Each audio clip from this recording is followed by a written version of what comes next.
While at PDAC last week, we had the chance to catch up with the CEO of Uranium Explorer Nuclear Fuels and had a fascinating conversation.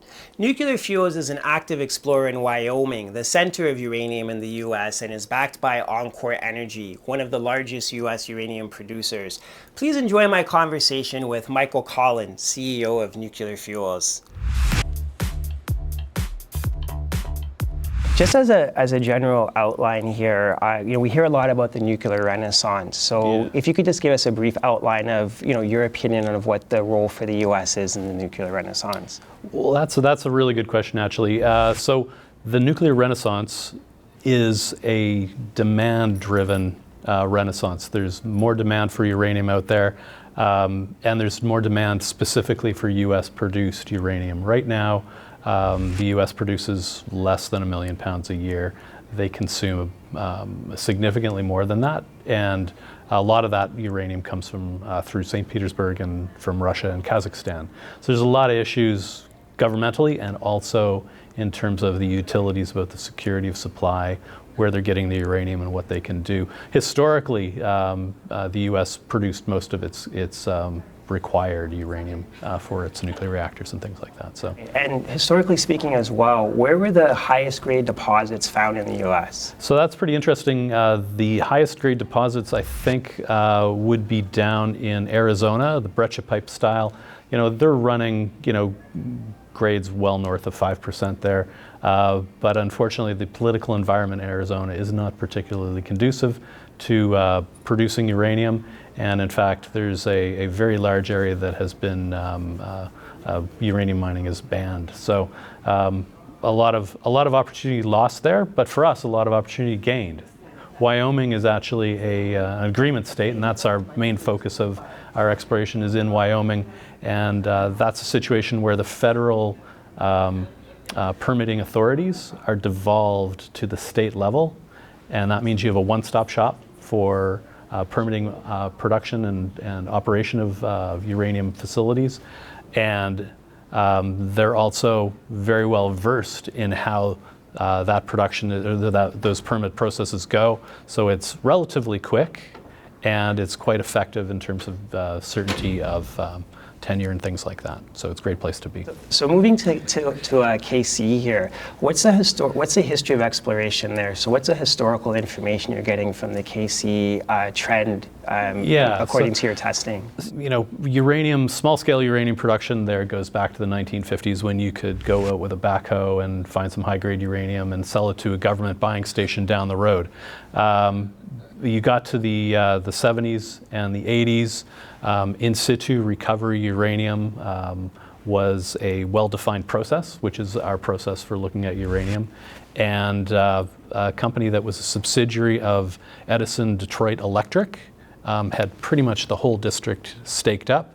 And they were drilling, we've got 3,700 drill holes from them, the historic data with locations and things, where they were basically looking at the district for maybe 40 years of uranium production for their reactors and things in Michigan. That kind of faded away. Uranium prices dropped. Reactor demand in the 1980s didn't go so well. Lay fallow. The last cycle, that data was lost. Nobody had any data on that project. There were 5 different companies that had projects had ground staked in that area, but they didn't know where they were supposed to be looking. Encore Energy found the data and realized the potential of the project. So we're looking at 33 miles of trend there.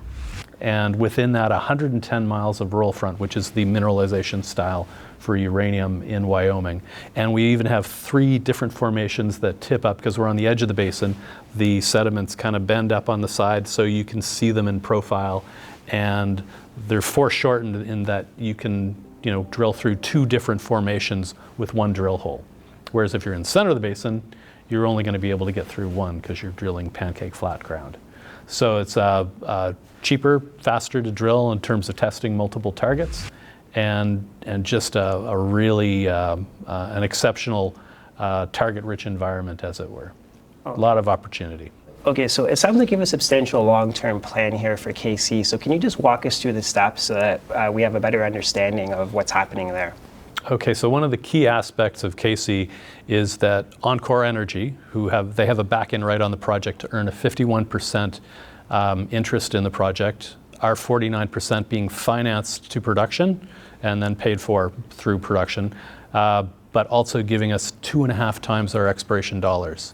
So that really is, we have a target to find 15 million pounds of uranium resource on that project to trigger that decision by Encore. Encore is very much a production-focused company, and they just want to fill their pipeline with projects. They also own 18.3% of our company as part of the spin-out of that asset and one other asset into our company. So they're very well focused on what we're doing, and actually have 2 directors on our board. But fundamentally, all we're doing is really focusing on that 15 million pound target and running for that as fast as we can. And we think, given the scale of the project, given the historic data that we have, all this drilling, all the mapping that's been done, that's kind of like our Rosetta Stone that guides us. Right now, it's winter, so we're not out in the field drilling. Probably we'll be back there in May, hopefully a little earlier if it dries out. But it gives us this time we can spend reviewing the targets, reviewing the drill data we have, and prioritizing where we're going to drill first. And there's no lack of targets there. It's just a matter of picking the highest grade and best thicknesses, trying to identify where we're going to see the best continuity to build those pounds in the ground. Okay, perfect. So you gave us a very good outline of the U.S.'s role in the market here, as well as a good outline of what you're doing and developing in regards to the KC deposit here. So we definitely appreciate the conversation, and we'll look forward to looking at some of your new developments throughout the year here. Really appreciate your listening to me today, and it's good to get the story out.